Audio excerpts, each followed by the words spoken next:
right, welcome to the Agger Grand Podcast. I'm Royce, and I'm this is Rob. Rob. Sorry, Rob, I took your spot, and we're with Larry. Hi, Larry. So Hello. Larry, he does pest control. So before I just put words in your mouth, Larry, do you mind giving us a little description of what your job entails and what you do? Yes, in a nutshell, I'm responsible for any, um, how should I put this, needs that residents have when it comes to insects that are annoying them. And I go to approximately, I don't know, I've been told there's, I don't know, 2,000, 3,000 addresses at Dix McGuire. I don't know how true that is, but I've been to each house at least once in the, let's see, I've been at Dick's 9 years and I've been an exterminator for 12. And I put out insect fires that are bothering the residents or active military. And that's about it. So you work I at mean, a housing community where you get calls for insect problems, and you go and you pretty much take care of that for the residents there. to the best of my ability, I try to affect enough of a difference in what they experience so that I don't have to be called back to do it again. And that's important, I guess, not to get called back because that just It means doesn't happen. yeah, well, we'll get to that a little later too. I mean, bugs can be bugs, and they are problems. But Larry, do you mind telling us what kind of bugs did you kill today? Well, the majority of the bugs were ants. Um, Second to wasps and hornets. And let's see, I would think either click beetles or water beetles came in third. Hmm. Larry, I am wondering what is like the biggest hornet nest you've ever seen, and how did you take care of it? Oh, well, the biggest bald-faced hornet's nest I have ever seen. I have a picture of it on my phone. I'm holding it. It is larger than a basketball, but it's in a cone shape where the top is round, spherical, the bottom comes to a rounded point, so to speak, Hmm. and it contained, I'm going to guess, about 500 bald-faced hornets. And how I take care of it depends upon where it is. If it's, say, at my height, I'll take care of it from the ground. If it's higher up in a tree, I'll still stand on the ground, but I'll use a hydraulic, what they call, well, having a mental block. I feel like I'm on a game show and I'm forgetting what I'm the answer. You just you I use a power sprayer, hydraulic power sprayer, because some of these large nests can be 40 to 60 feet up in the air. And if it's on the ground, as Rob can attest, he even took a video of him destroying a smaller bald-faced hornet's nest that was attached to a solar meter panel, which was on the side of one of the unit structures. And that's really, that's also the most dangerous of all the jobs I do. so to give the audience some context of that clip that they just saw of me power washing a hornet's nest. Um, You weren't power we washing, believe me. we I worked with Larry for over a week with helping him do his job, and it gave me a lot of insight into this. And I think to kind of go off where you were just at, getting off at Larry, I think safety is a really important thing in your profession. I mean, like you have to take care of yourself. You've said to me like safety first, obviously, and can you give some like tips and like tricks of like how you stay safe or like Yeah. Sure. There's two types of safety. Primary safety is to not to get a chemical on you. So depending upon what you're spraying or what apparatus you're using to spray a particular uh, insect, you always have to be aware of the direction of the wind so that it never comes back on you. The other thing, of course, is you have to wear, personal protection equipment. I personally will not touch any of my chemicals or even the tanks without wearing latex gloves. And I have several different categories of gloves for the different jobs that I do. But basically, I wear a relatively durable latex glove that is not absorbent. It is big enough to go over my wrist and cover all of my fingers, obviously. But I also have a respirator, I have goggles, I have two types of suits, one being a bee suit, which covers me head to toe with a hat, and very thick leather gloves, goes all the way down past my shoes. And I also have a Tyvek suit, which you could wear as a bunny, meaning a hood, and have you put your feet into it and you're actually inside the suit. And I'll use that if I'm dealing with an insect and I don't want to get it on me. Or if it does get on me, it's readily seen because my Tyvek suit is all white. So because to get the toxin in you over several occasions, it becomes an issue for any exterminator or anybody dealing with chemicals or vapors. So you want to be as cognizant of what you're doing, where you're doing it, and what could be the effects if you did it wrong. So a classic example would be, depending upon the size of a paper wasp nest, which is normally in the corner, or I would call the crux of the roof line of a porch, I will attack it blindly from the backside and use a 18-inch wand that keeps me that much further away. Of course, I observe where it is physically first so that I make a determination whether I'm going to go straight on at it or if I'm going to do it from the backside. Rob, you can attest, I showed you that, how to stay safe with a nest. And the other thing is, when you are spraying overhead, you don't want any of the droplets coming back at you. So you have to be aware of angles. There's a geometry because of the force of the spray, which could possibly spray back on you if you're too close. If the angle is too close to 90 degrees. But you also have to be aware of the type of spray, in that there are two types of umbrella sprays and there's two types of pins sprays. And depending upon the size of whatever you're spraying, you determine which of the nozzle openings you use. And that keeps you safe as well. The other thing you asked me, other than safety, was what, a technique, or I forget what it was. Yeah, I think that was really good right now. Royce, do you have anything to add? Yeah, so I often wonder what is the favorite part of everyone's job. So, Larry, are there like really fun parts about pest control that you enjoy, or is it more just providing customers with a bug-free environment?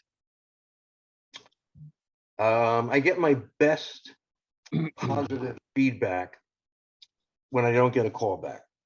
Hmm. That makes the job really good and worthwhile. As far as fun goes, my days are split seconds. I get to work at 8, I leave at 4. I feel like I just got to work and I'm already coming home. I have a productive day, depending upon how many work orders I receive. If I can do anywhere from 20 to 30 sprays, relatively easy sprays. Investigation is the most fun because that makes every job different. And finding out where the insects are coming from so as to eradicate them is always uplifting because I can't find where they're originating from. They're just going to keep coming back. As in the time that Rob and I went to an 1123 address so many times that I could get there in my sleep now. And each time either the resident wasn't helpful, not home,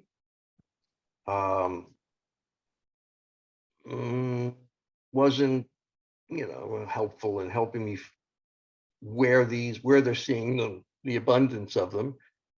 But even that's fun playing Sherlock Holmes. I think that's what makes the job interesting. Yeah. And even though I'm going for ants so many times a day, every one of them is different.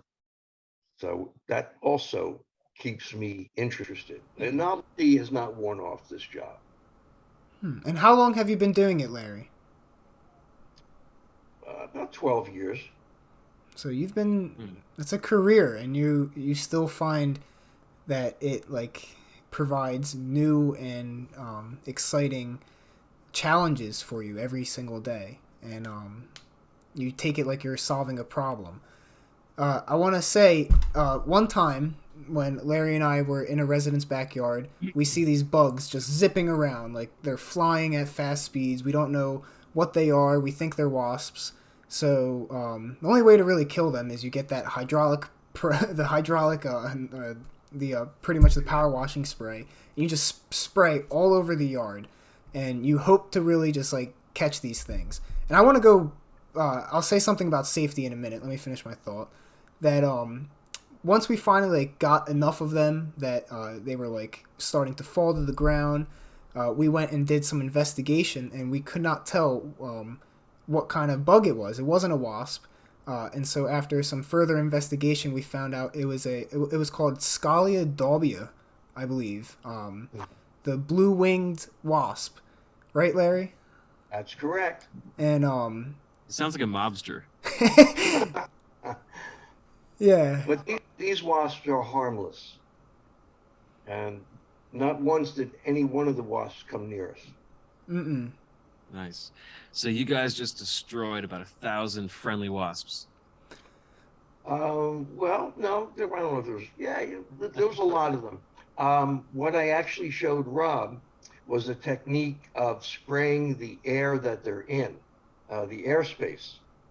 They're not landing wasps. They are agitated by the heat, and they come out of the ground in the many, I would say, in the 50s to 100. And the only way to get them is to let the spray mist fall, like gravity do the work. So as they're flying under it, they're coming in contact with this pyrethrin.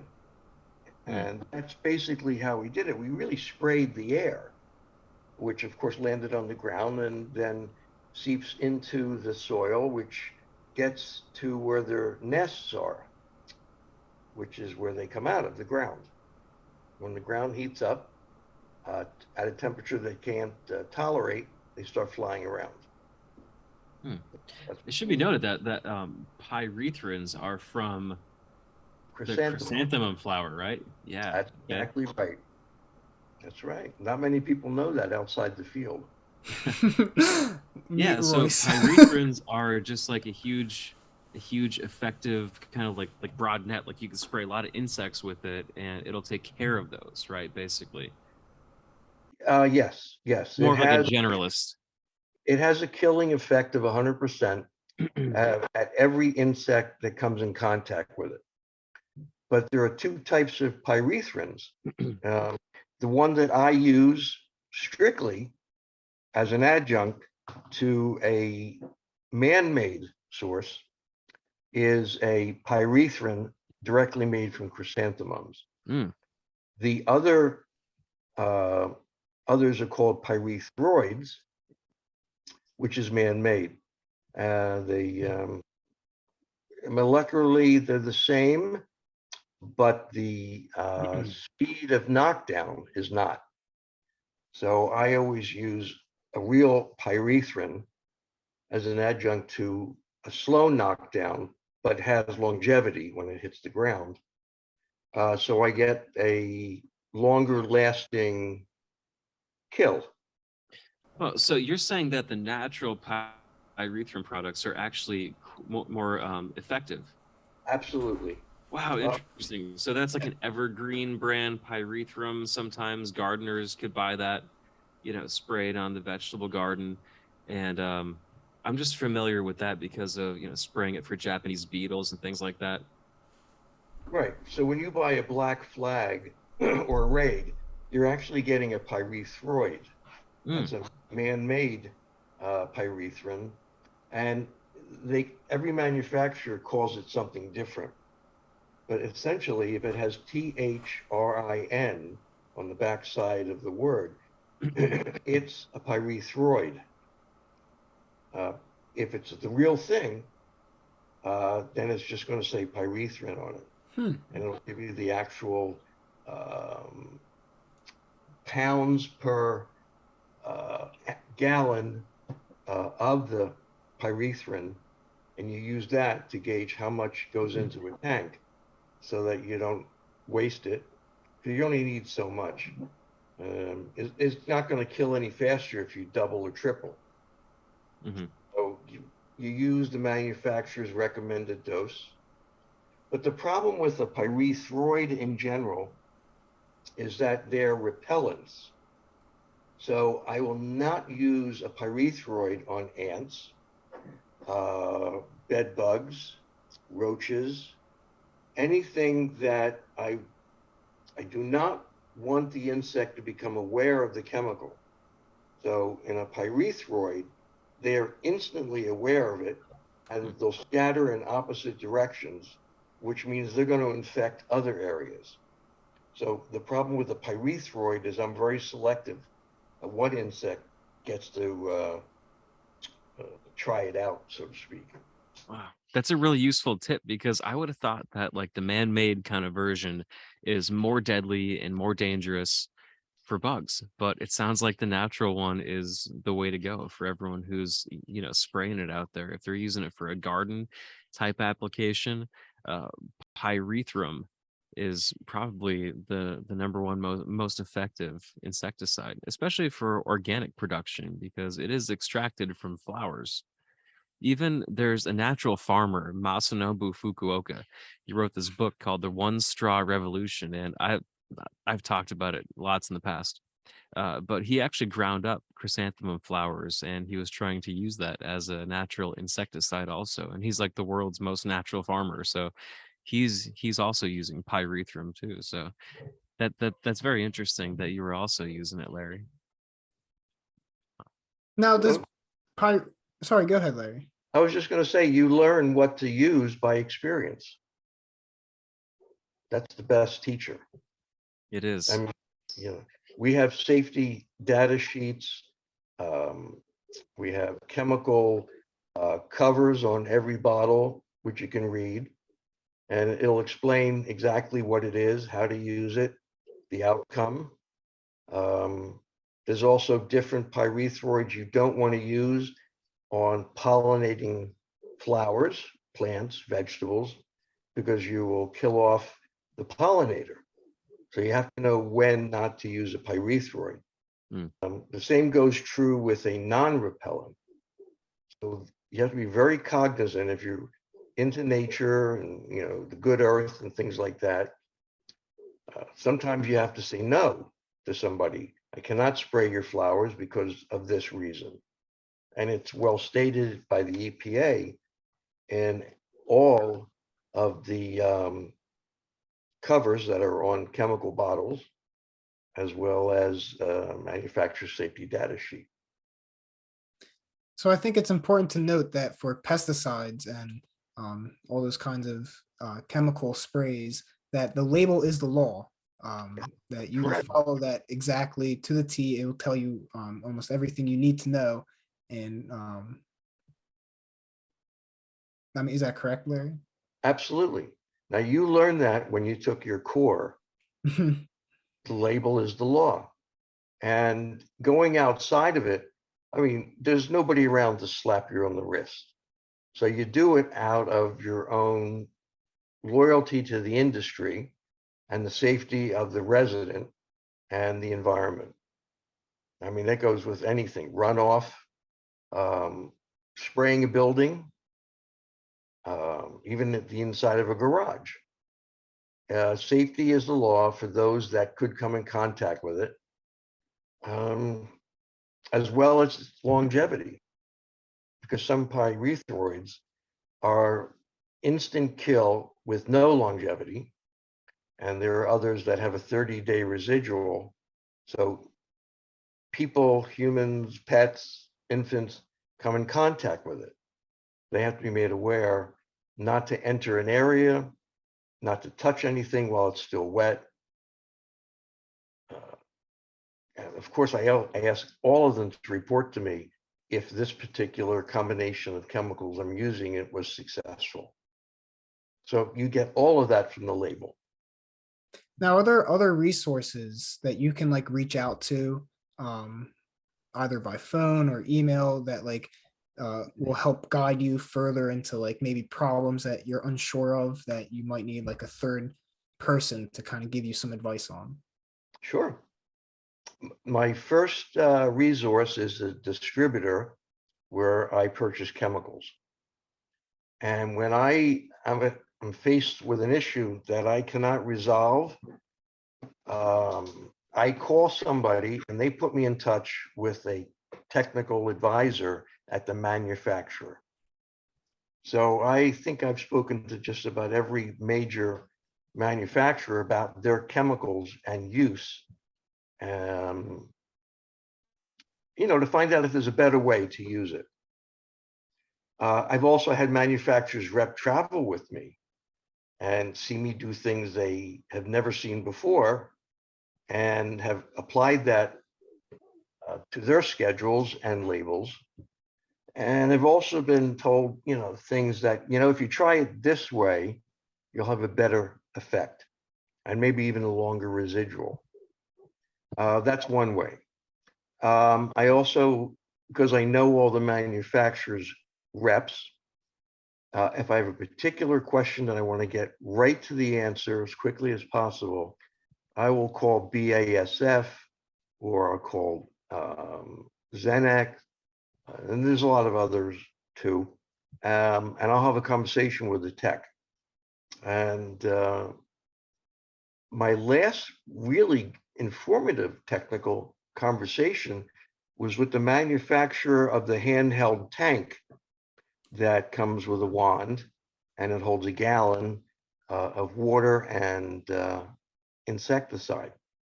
And I had a question for them about a particular tank that should be made or could be made that would support the 18-inch wand, because the standard wand is roughly 9 inches to 10 and sits in a stirrup and a ring to keep it vertical perfectly. But once you put the extended wand into that same apparatus, because of its weight at the top and the force that the hose pulls on it, it always comes out of the stirrup that it sits in. That's where the nozzle goes. And I asked them to make a 1-gallon container that could support an 18-inch wand, because the container is now 18 inches. But the containers that we're using are somewhere around 12 to 14 inches, give or take. There's no way to balance this extended wand, like for staying as far away from a hornet's nest, without it coming out. And then you end up dragging it. I don't know if that happened to you, Rob, but it's cumbersome. Nothing has happened yet to that idea. So I rely on manufacturers and for any kind of help. So, Rob, I have a question for you. Yeah. So you and Larry did a lot of work together. I was kind of wondering what you found most fun and also most interesting. It could be two separate things, but All right. about Yeah. I your mean, I your can work talk a little together. bit about my time. And actually, I have this thing like beating in my head that I need to talk about in terms of safety. So this gives me my excuse. I think I'll just get out of the way now that for safety, when you're spraying and you're spraying like high in the air, whether it's like you're spraying to kind of soak the air, like we talked about with um, the lawn incident, or if you're just spraying even a wasp nest that's 5 feet from you, you have to be very cautionary of the wind. And Larry saw that I made a couple mistakes where I just like stood there and would spray, and the wind would take it and like it would come back in my face. I'm like, oh God. Then I'll go spray again, and then the wind will take it, come back in my face, and I'm like, oh God. And Larry's like, are you stupid? No, I I know, I'm just that, kidding. Like, It was the look, wasn't it? but yeah, we did yeah. rush to get the water to rinse off. Yeah, and that's important too. Like if that happens to you, just make sure like you rinse off and you just so because it's not the end of the world. You're not gonna die. You just gotta take precautions. But anyway, so the point is though is that like the wind and just being very cognizant of like where the wind is and like your external factors around you, um, just for the safety of yourself and others is just an extremely important aspect of the job as well. That I didn't realize that much until like you're actually doing it. I guess something else that was interesting, I mean, like Larry said, like going and investigating each case, that's just like it's cool. I mean, you get to like figure out like what's the problem, where's the like where are these bugs coming from, what bug is it. It's always interesting to see all the different types of bugs in your native area, but or your local area.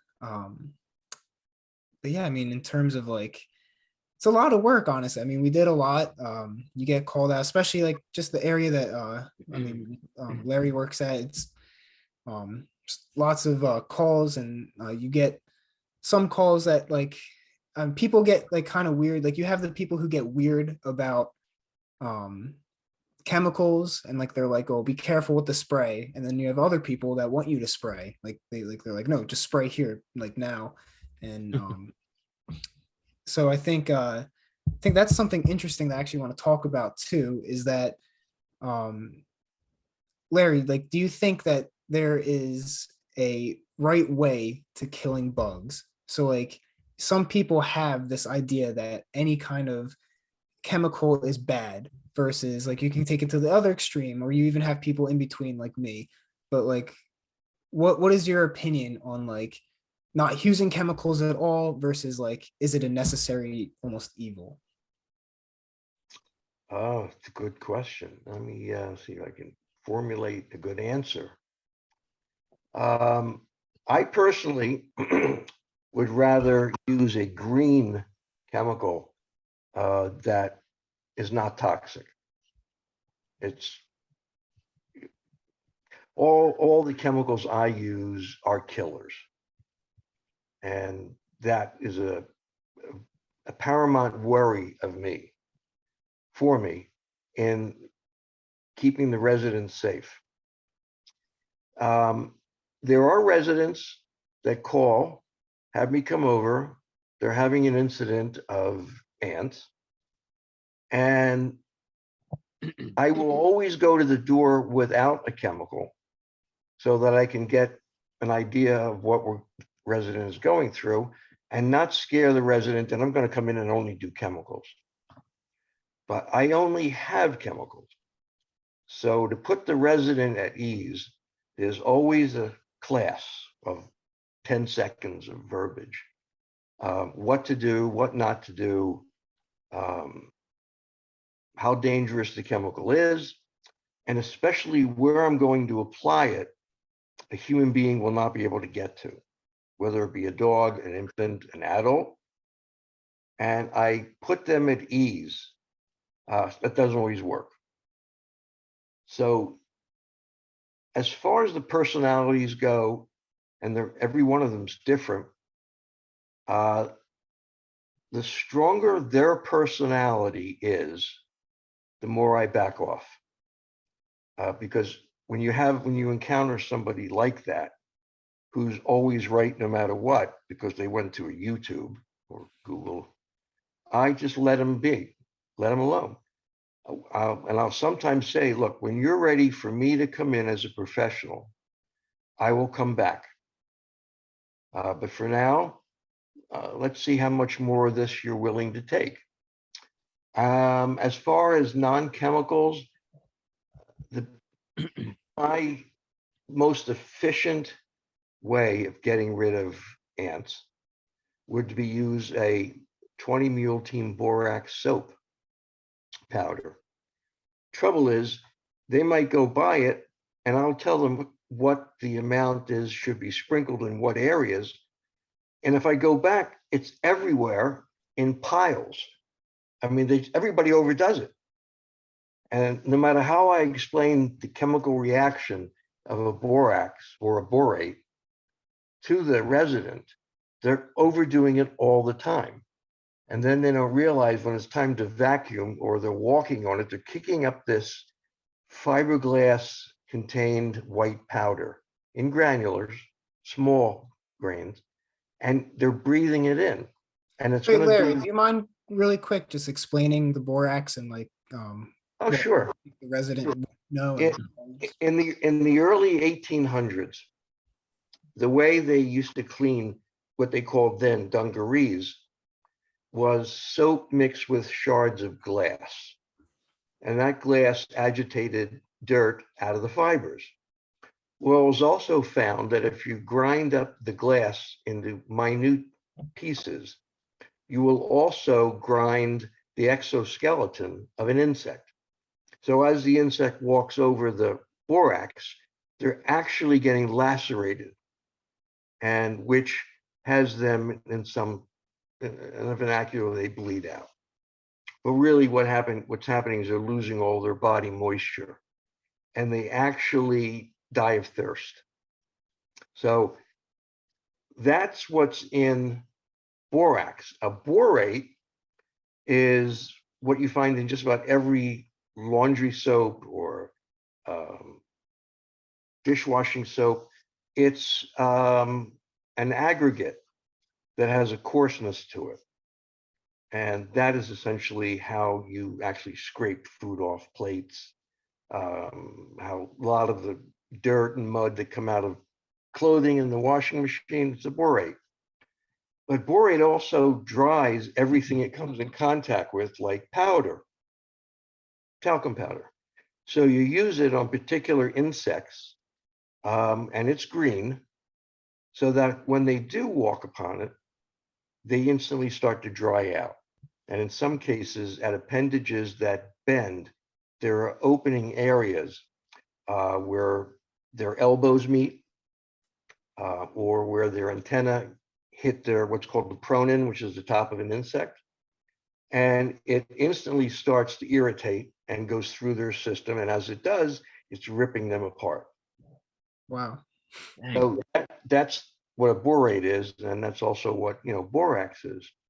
And like I said, other than them putting up too much and risking kicking it up and somebody's getting it in their lungs, it's a really good way to get rid of crawling insects. But you just need to apply it in small quantities in like specific areas, is what you're saying. True. Yep. That's right. Very similar to the advanced ant granular that I use for external use only. I'm not going to make one full line the length of the side of a building. I'm going to put a pod as it comes out, and not in pods, but it comes out and in an aggregate, and it falls to the ground. I'll put that type of pod maybe every 12 to 24 inches apart, because ants will go through it, they'll pick it up, they understand that it's something edible, and you don't have to use a lot, because every granular will probably kill 30 ants, if not more, once they take it back to their nest. So you don't have to go crazy applying it on a linear type across an entire surface. You could use it once. What boggled my mind was this ant granular smelled like fish food to me. I don't know why. It really did. It was really bizarre, and it was like forbidden fish food. Well, you saw what happened in the garden when the ants started picking it up. You saw these little yellow granulars moving across the gardens. Mm-hmm. That Yeah. it's almost an instantaneous um, feeding frenzy, and they take all of them back to their nest. Sounds very effective. Oh, it is. It It is. sounds And like. you don't have to use it. Use a lot of it. Is this like a consumer product or is this like special to you? You could probably buy something similar in the hardware store. Hmm. It's not, it'll be effective. I don't know how much. It's not going to have the dosage that's in mine. Uh, but the scariest thing is that people don't read labels, even on ready on the shelf purchases, point of sale. They just start using it. If they read the usage formulation and how to properly apply it, it would probably last the resident several years. Wow. Now, there are companies out there that shouldn't be allowed to sell insecticides online to anybody that orders it with a credit card, but there are. Hmm. Which is a shame because that's how some chemicals get off the market, because somebody dies from it and they blame the chemical, not the user, because the user overdid it. You're familiar with the product called DDT? Yeah. That was a combination of several pyrethroids that were used by farmers to kill those crop killing insects. When it went on the market where you could just buy it off the shelf, residents found that their pets were dying. And because DDT does not deteriorate at all, stays in the ground forever, unless it's consumed, but then it's still inside the insect that ate it. They were applying it in such a way that there was runoff. Runoff went into sewers. Sewers go to rivers, lakes, even they go to treatment centers. Well, DDT doesn't come out of water, so it gets passed along. So EPA took it off the market because consumers were using it incorrectly, and that's what happens. Most people are afraid of chemicals because they don't know how to use them. So how do you know how to use them? Like, how do you know how to use the right dosage with the right chemical for the right insect? I read the label. It's all on the label. Was that in your training as well? Yeah, when you go through the number of courses I went through, the beginning of every course for certification for a particular insect, there's always what's called the core up front, which is revisiting the basics of insect control, protection for the individual using the chemicals, protection of those that will have them in their residence or in their farmland. It gets drilled into you, what each chemical is capable of doing on a negative side and a positive side. And that's why they call it core. Without that, you can't get a certification in any other insect. So people like me have to be recertified every 5 years. I keep my certification up because I go to a lot of classes, but every 5 years you have to start from scratch, zero, except for core. So you need so many credits per certification. And without having that within the first 5 years, you can no longer be an exterminator. So it's an ongoing education. And again, everything is on the label that you need to know. So to stick kind of with the path of like how like the career in pest, what what what are the first steps? Say like I want to be a pest, I want to do your job, Larry, and how do I go and get certified? Well, you have to go to for New Jersey, it's a Rutgers extension program. you make contact with them. They will send you a manual that will be about 160 pages, and it's all on the basics, which again is called core. After you're satisfied that you've retained the information and you feel comfortable, you then notify Rutgers Extension that you're ready to take the tests when it's made available. Then you go to you go to Rutgers and you take the test. It's a sit down, closed book test. It goes over preparations, chemical contents, lethal dose, acute toxicity, reoccurring toxicities, what it takes for your skin to absorb chemicals and the time it takes for your body to react to it negatively. It's always going to be a negative reaction. And then what to do in the case of emergencies when there is a reaction because of chemical induction, whether it's breathed in, you get it into your eye or a wound,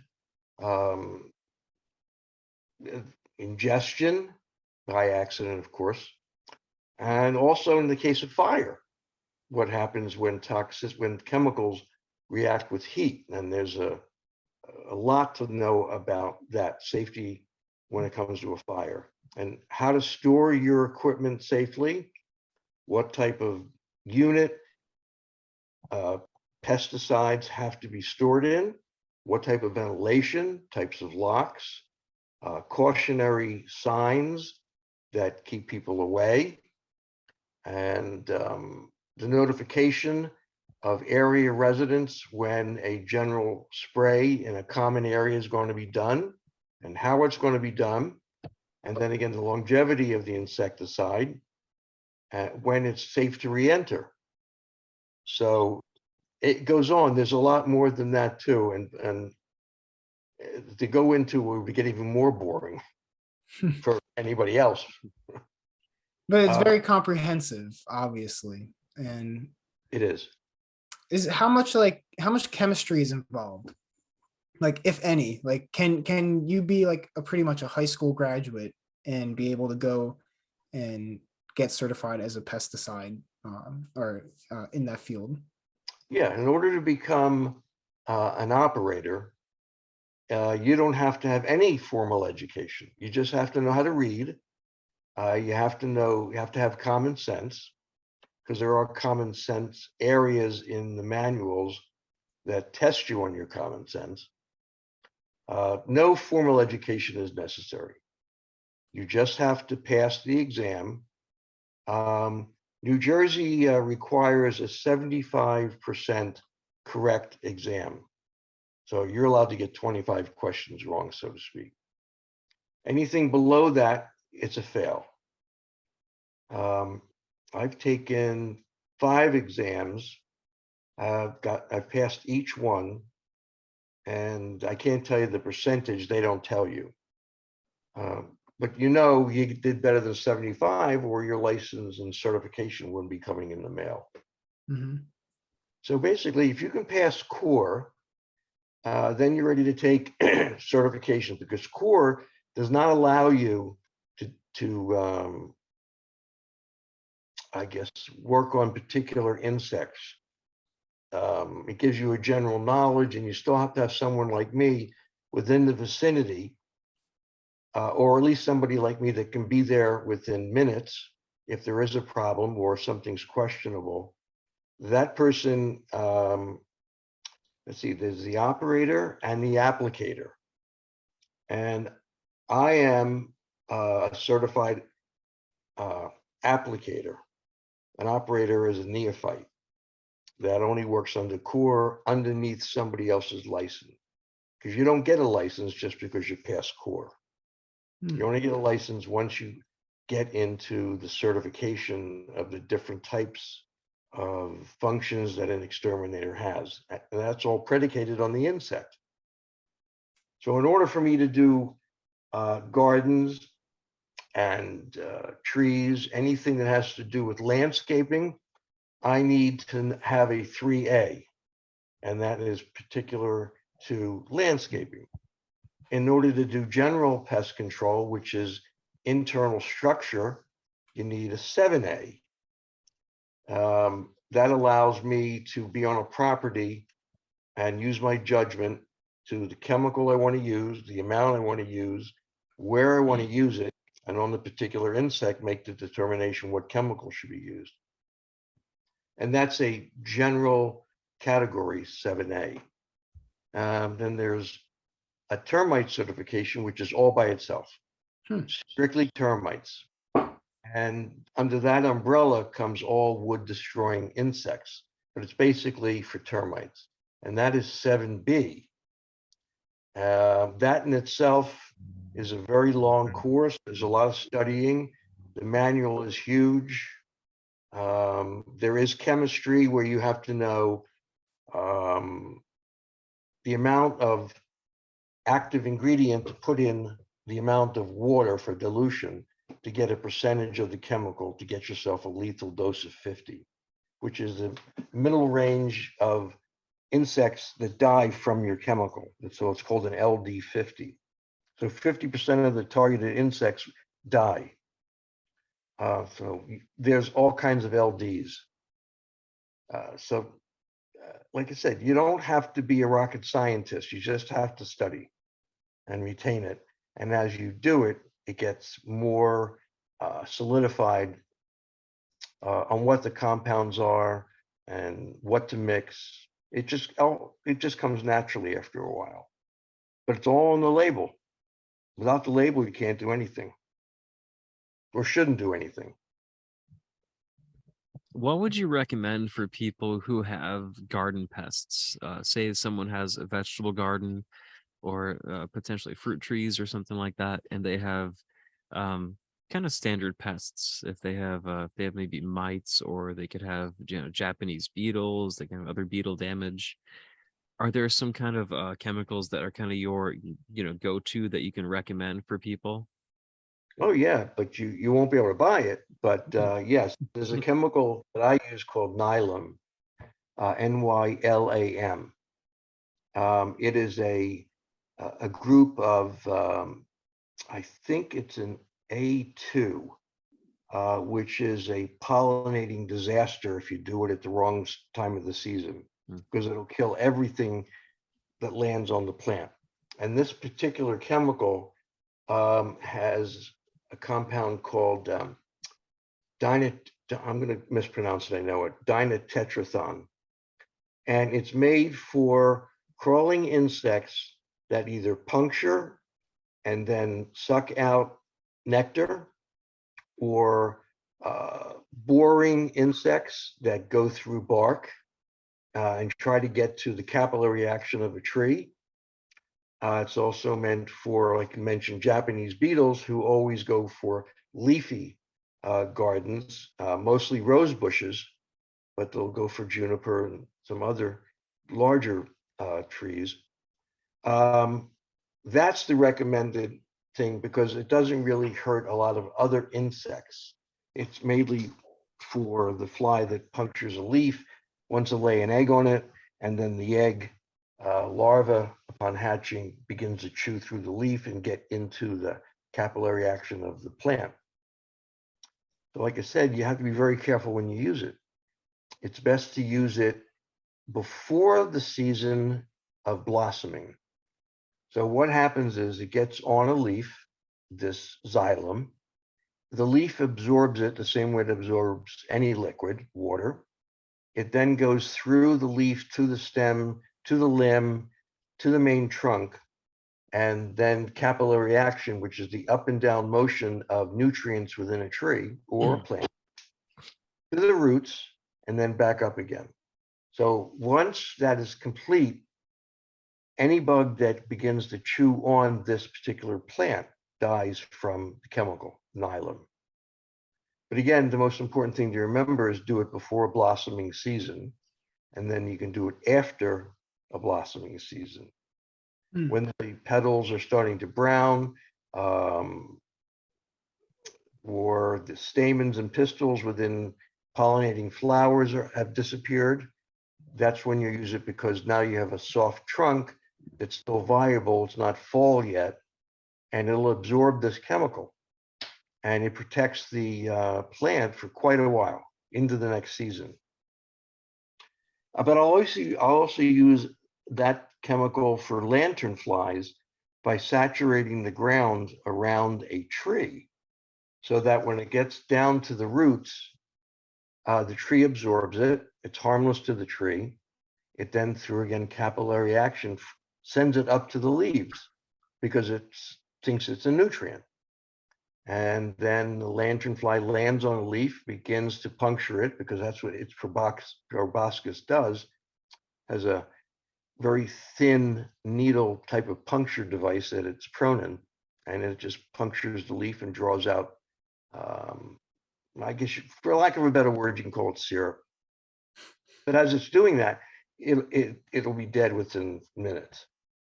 You can also spray it directly on the bark, but in order to get through the bark, you have to saturate the tree, which takes a very long time to do. As you know, some barks can be anywhere from 1/4 to 3/4 inch thick, like on an oak tree.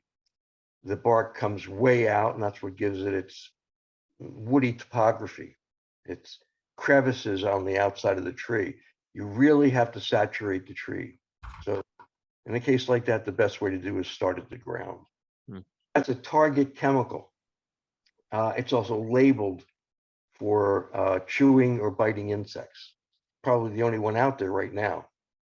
So I'll use that.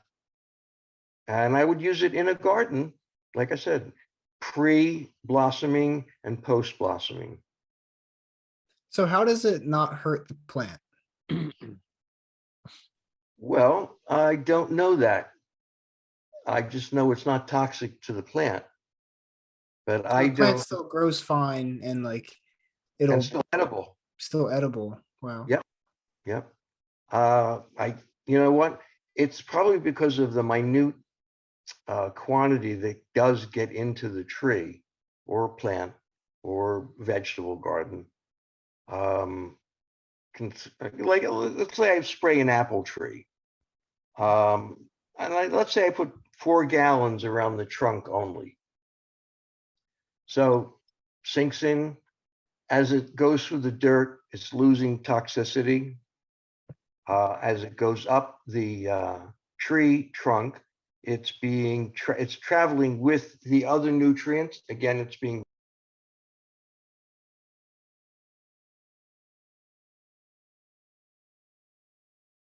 assumption, because I'm not a botanist or horticulturist.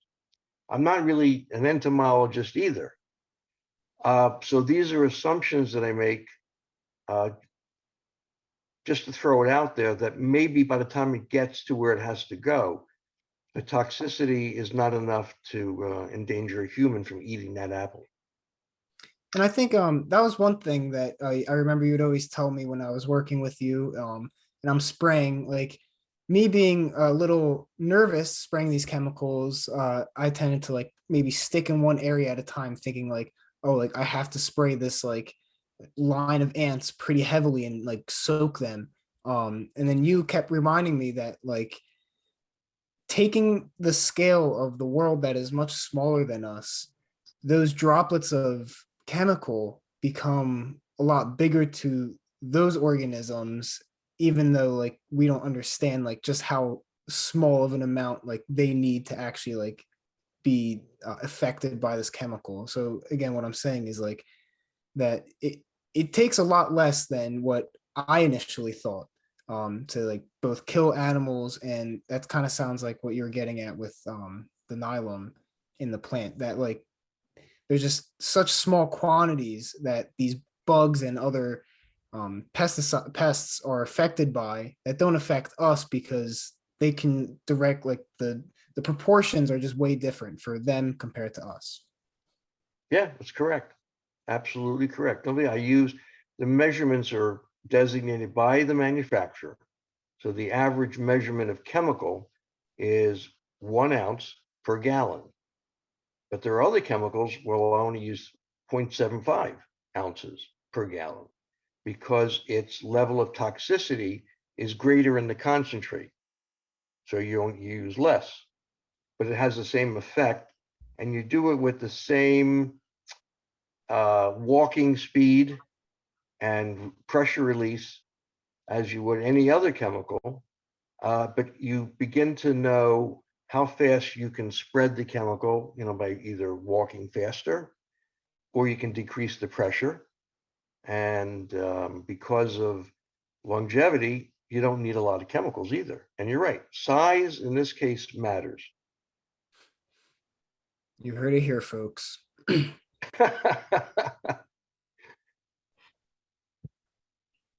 Royce, do you have anything? Let's see. So I was thinking about like the application to, gardening and garden pests and things like that. Um, I was wondering, Larry, what do you think the world would be like if there were no pesticides? Like, do you think that bugs would be eating all of our food? We wouldn't have any good green beans to eat? Because I know Japanese beetles love them. Because I've tried to grow them, and I don't know if you ever grew beans before, but like insects, like beans must be their favorite food. Like the bean leaves, they just love them. So what would the world be like if we didn't have insecticides? And maybe you can bring up cockroaches in there because they are just I just hate them. I hate them. It's like my worst feared thing ever. I have two Mhm. phobias in life. It's lightning and cockroaches. I'm terrified of both of them. So if you could tell us what would the world be like without insecticides?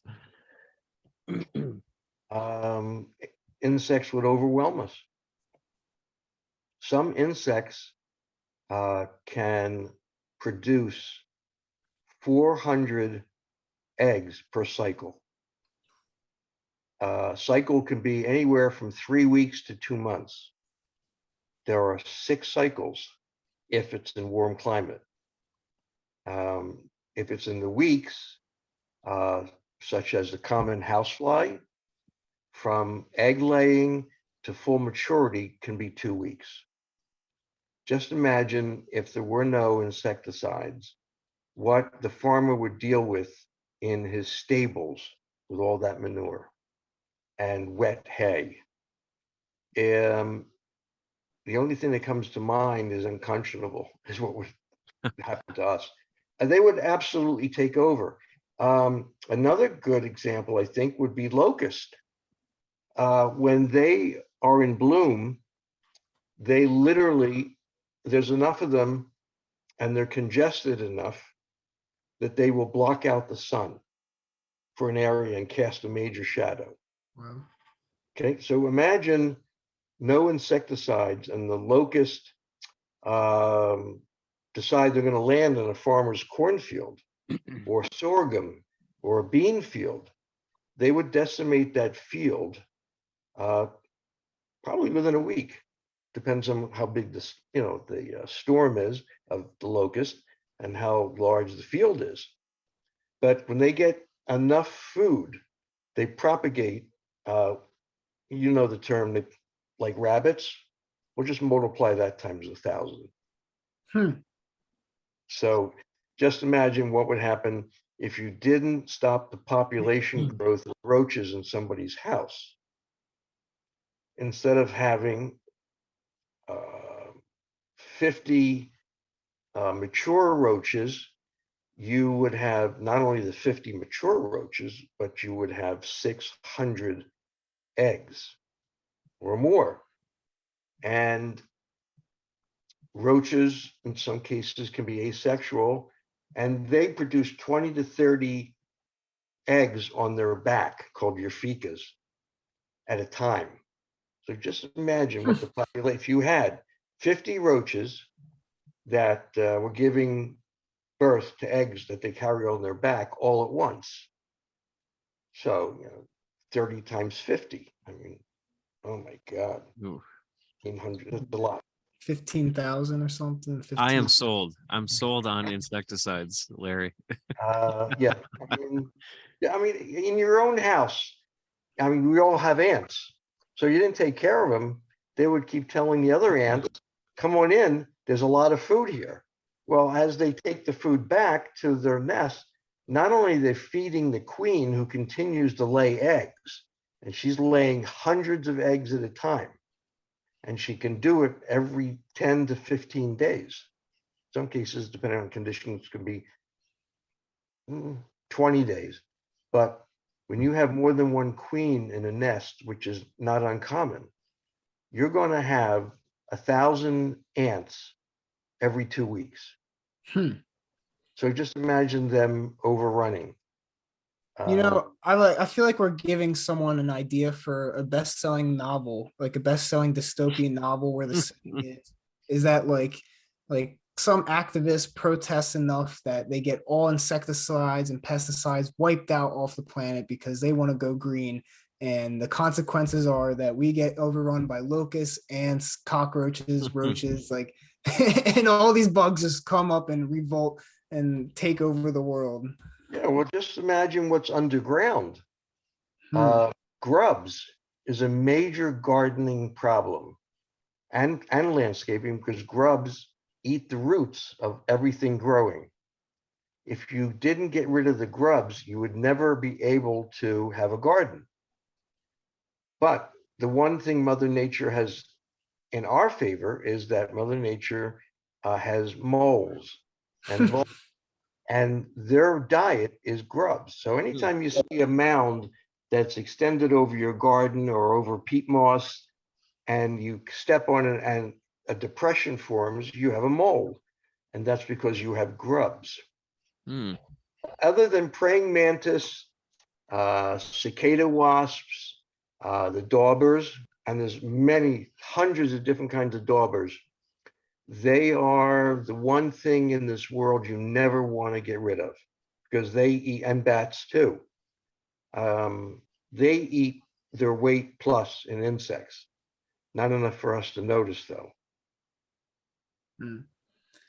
Yeah, I mean, unfortunately, too, going back to that incident where we had to spray the field for the those blue wing daubers, Yeah. that they can like get annoying. I mean, the reason why we did have to spray that house was because I mean they were zinging all across the yard, and it was only that yard specifically for some reason. And honestly, it was like it's an inconvenience for you. So sometimes they do have to be kind of taken out of the equation if it does start bothering you as much. But like Larry's saying though, is like keeping a trying to like maintain that balance of Mother Nature still doing its thing. I think that's important as well. I mean, you don't want to just overwhelm your outside with chemicals. At least in my opinion, I don't want to do that. I always like want to try to use something No, I natural. agree with you. I mean, some people use soapy water out of a Miracle Grow pressure sprayer, which you buy at the store. You can mix any dishwashing liquid with water, spray it on the leaves, and bugs will avoid it because it's not what they expect when they bite into it. I mean, that's a good way to do it. But our residents are not that way. Our residents don't want to be bothered with doing anything that's out of their routine. So there are times when I tell a resident, I am not going to treat this particular insect because this is why. In the case of the daubers, I I have no idea why certain properties get insects and others don't.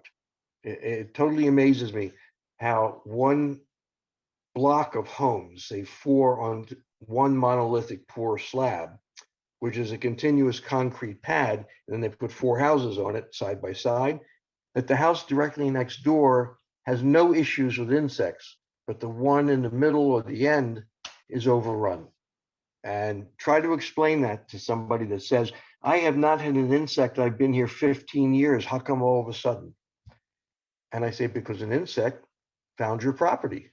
Because they were someplace else before. And for some reason, they moved on. And now you have them. And I tell them, eventually, every property will have an insect issue. And most of the insect issues are caused by humans. Hmm. And I try to tell them that too, but it's normally on deaf ear. And a good example is in the 1123s, where we saw that backyard in disarray with a huge tub filled with water and toys and scum on top. That's a natural breeding area for mosquitoes. Um, and if you don't get rid of it, there's nothing I can do. But the other thing is people don't manicure their lawns in the way they should, as if they owned the property.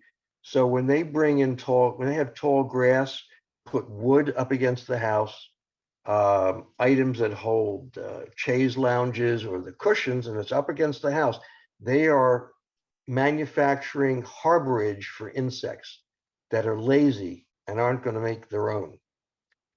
So there are times when I say to the resident, the reason you have ants in your dining room is because right outside your dining room window, you have a half a cord of wood up against the house. Termites eat wood. Carpenter ants make homes in wood. Regular ants take the cellulose out of wood, not as a main diet though. And it gives them a perfect place for protection. And it also does not allow moisture to evaporate. So the ground is always wet. Without moisture, you can't have an insect. Hmm. So a lot of the issues that residents encounter are all their fault. And basically, if you want to get rid of insects, keep the soil below grade, which means below the siding. Always have about 3 to 8 inches of concrete or brick showing from the soil to the siding. Don't put anything against your house at all because it's just going to breed insects. And mow your lawn, and you won't have insects. That's Excellent tips, Larry. Thanks for helping us keep the indoors the indoors. well, they'll get in, and when they do, it becomes a little issue, but they get in. But again, they're not going to get in unless you give them something conducive to be outside to begin with. It's not going to happen. So, unless you have this dauber issue or cicada wasps, they just dig wherever they want, and that's where those hundreds of mounds are seen in people's lawns, along the sidewalks, in their backyards. Now, Larry, do you deal with birds? Yes. How do you deal with the birds? Well, the statute requires that I leave a nesting bird alone. While the bird is building the nest, usually in one of the exterior vents, either for the dryer or the exhaust vent for bathrooms, or even the vacuum pipe that allows toilets to flush.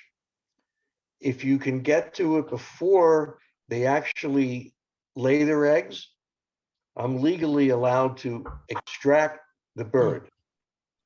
And a particular incident has occurred mostly in our single base housing, where the homes are roughly 50, 60 years old. I have taken birds out of a drywall. The space between the drywall that you see and the next wall, which could be another room or could be the exterior wall. And I find by listening where the animal is, and it could be a rodent, but it's mostly a bird. And I cut a hole in the wall using one of the techs. And then I put an enclosure on the outside of it, whether it's a handheld enclosure or I make one. And the bird will come out because it can't go anywhere inside the wall. Can't fly up because there's too much vertical rise. Birds only fly in an incline or linear, lateral. So no insect can fly vertically at all. So the bird sees the light, heads to the opening, and ends up either in my net or in a cardboard box, which I then seal, and I take it outside and release it.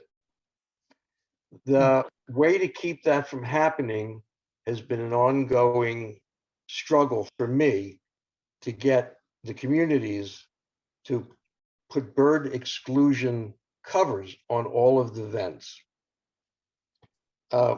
Once the cover's put on, you don't have to worry about a nesting bird having chicks, because then what happens is the birds are bringing back all kinds of food, and all kinds of food, being insects, have bugs in them. And birds naturally carry what's called bird mites. Bird mites rapidly spawn in the millions, and they're specks. They're about the size of a grain of sand, sometimes smaller. And you can have a population of 1 million in a very short time. Well, now they're living in the ventilation system, whether it be an exhaust or to the dryer, right to the dryer. And mites are active in that they don't stay in one spot, they just investigate so they could get inside the dryer. So if you want to keep all of those insects out, including hornets, yellow jackets, carpenter bees, squirrels, you've got to put the correct exclusion on the vent. And it has been an ongoing battle to get the complexes to spend the money to do this, because the consequences of not doing it are listening to birds running back and forth through the floors because they're following the ductwork. The insects coming out of the vent work in bathrooms because it's an exhaust, getting into your clothing because the dryer's not on. So the best way to handle the birds really is almost like in a prophylactic manner. You want to handle the problem, like you want to just prevent them from even like thinking about making your home like part of theirs. Like you want them to just like not have any entrances, nothing, and keep them to the outside. Right, right. So when I came on, when we first started building the base, I was part of construction, and I was there for the consulting for insects and construction. Nobody took any of my advice. And ants are able to enter every structure that is new because they didn't, they thought they knew better. And believe me, the old saying is pay me now or pay me later, or a penny saved is a penny earned, is absolutely true. If you don't follow common sense or protocol in construction, you're going to have a major problem down the road with insects. That's really important, actually. Yeah, it's very important. Very important. And you can do all the pre-treats you want. If an insect wants to get in, it'll get in. But if you take the measures that, like you said, prophylactic, with a material that comes between wood and brick or wood and cement, you pretty much can eliminate, because you've taken the available space away that could allow an insect to enter.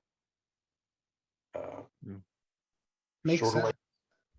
So I want to ask Larry, do you have any insect or bug or anything that you just would not handle? Like it's too much for you. You're either like way too scared, not saying that you're scared, but like, you know what I mean? Like fear is a good thing. It keeps me safe.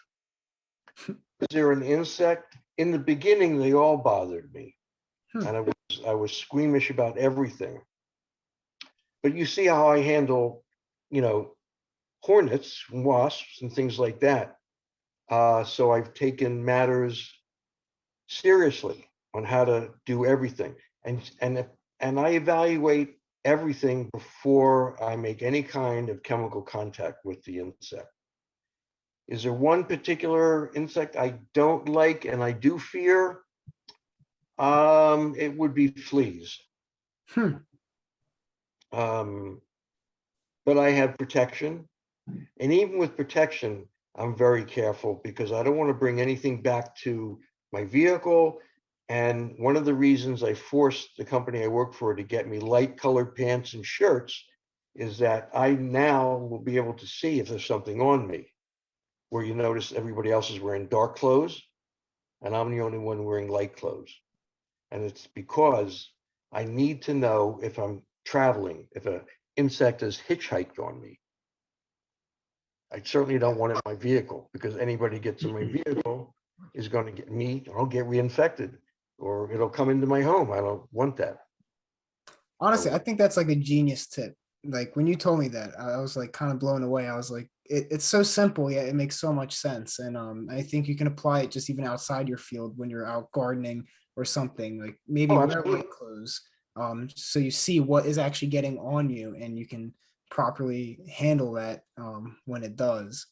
And you always wear long pants, and um, I know just from working with you, you do wear a short sleeve shirt, but can you just like go over like real briefly about like why you do that? Well, the pants, of course, because if you're walking through any type of brush or weeds, you don't want to pick up any toxins that might be on the weeds. You don't want to get scratched. Um, because you're not paying attention where you're walking, you're kicking up insects. And my pants are long because they don't fit well. That's why they're baggy at the bottom. There are situations where I'll actually tuck my pants into my socks. Right now, you see me wearing sneakers, and that is only because the ground is bone dry. Hmm. If the ground was any form moist, I wear another type of foot apparel, one that comes up to my ankle or higher, because more insects are going to be prevalent because the ground is moist, so they're going to come to the surface for that moisture. Um, I wear a short sleeve shirt basically to keep myself comfortable. Long sleeves is part of personal protection. Every manufacturer suggests that you wear long sleeves, and that is to keep you safe from chemicals. It has nothing to do with insects. If you're walking through tall brush, you might want to wear long sleeves in a light color, because you don't know if a tick is on a leaf and you brush against it and the tick is now on you. Um, but I have been very fortunate that when there is something on me, I feel it, I don't overreact, and I remove it. And I'm constantly checking myself to see if I'm carrying anything. Um, Again, I wear a Tyvek full suit, head to toe, for fleas. It's one of the few insects I will completely cover myself. If it's an erroneous call and I know it because I can feel the way it was described, I'll put a double trash bag past my knees from my shoe all the way up, and then I'll tape it to my pants, and then I'll wrap it tight. This will keep the bag from falling down and for any possible insect getting into my pants. And I'll also spray the plastic bag with whatever chemical I'm using for that insect.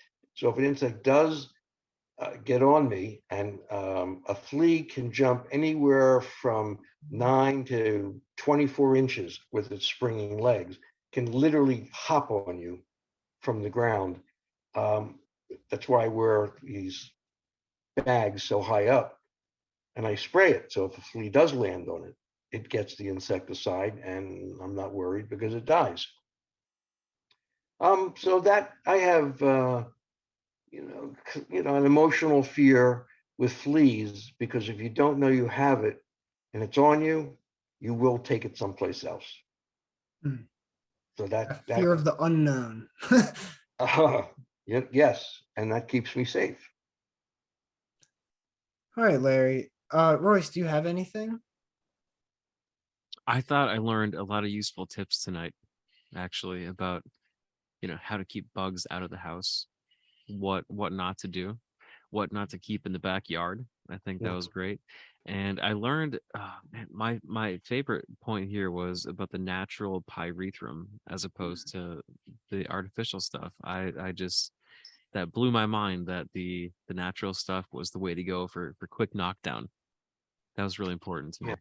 yeah. I was alluding earlier about black flag and raid. They are repellents, man-made with pyrethroids, and a lot of residents use it before they put a work order in or call for an exterminator. And what they don't know is that as they're spraying the insect, the other insects are running away because they can sense it. So they have a problem in another room. Or they go to another neighbor, and the neighbor doesn't know that because the neighbor on the other side is using black flag, they're chasing the insects away. And even though it says it has a 30-day residual, in reality, it only works while it's wet. So there's a lot of misguided information on the labels of over-the-counter insecticides. Hmm. Also, if you put it in the wrong hands and you're pointing it in the wrong direction, you'll probably have a death on your hands.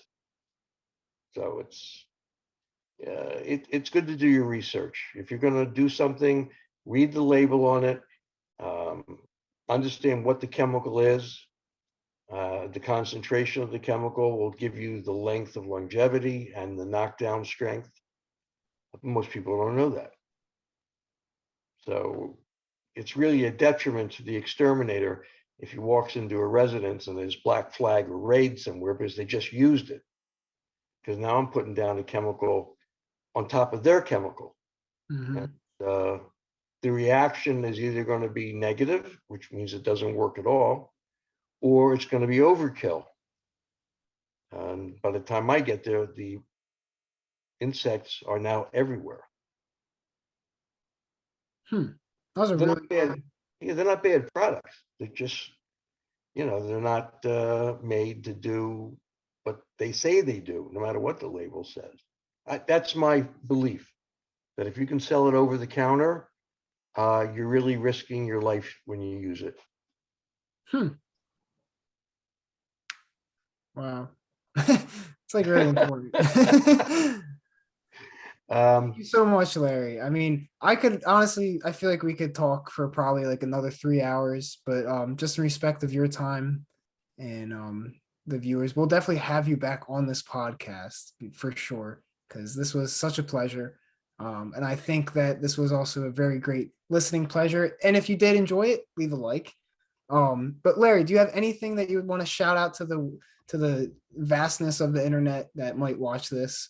And anything you want to plug, say, do, go for it.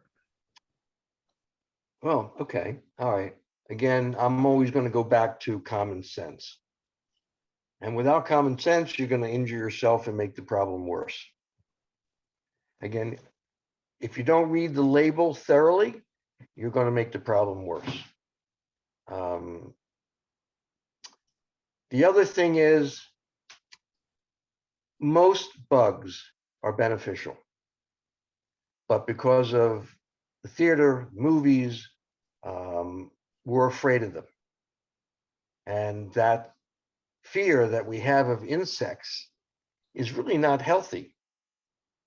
Because even though they might be eating your plants, they're also food for the birds. I guess learn what the insect is before you call an exterminator. In the case of cicada wasps, you want to have them on your lawn. If there's hundreds of them and they're all over buzzing your lawn, like they were with the blue daubers, and that's a nuisance, then definitely don't do it yourself, call a professional. Because you're not going to do it. It's not going to happen the way you want it to happen. The outcome is not going to be good. Even though both of these insects are not biting or stinging to humans, they're two very, very beneficial insects that you want to have around. They're like a praying mantis. So educate yourself before you do anything. Just don't go into it blindly. I think that's really about it. I mean, common sense. That's the big thing. That'll keep you safe. Well said. Excellent way to end the show, Larry. Well, thank you guys Thanks so very much for listening. This is the Agger podcast. Give us a thumbs up, subscribe, and we'll catch you next time.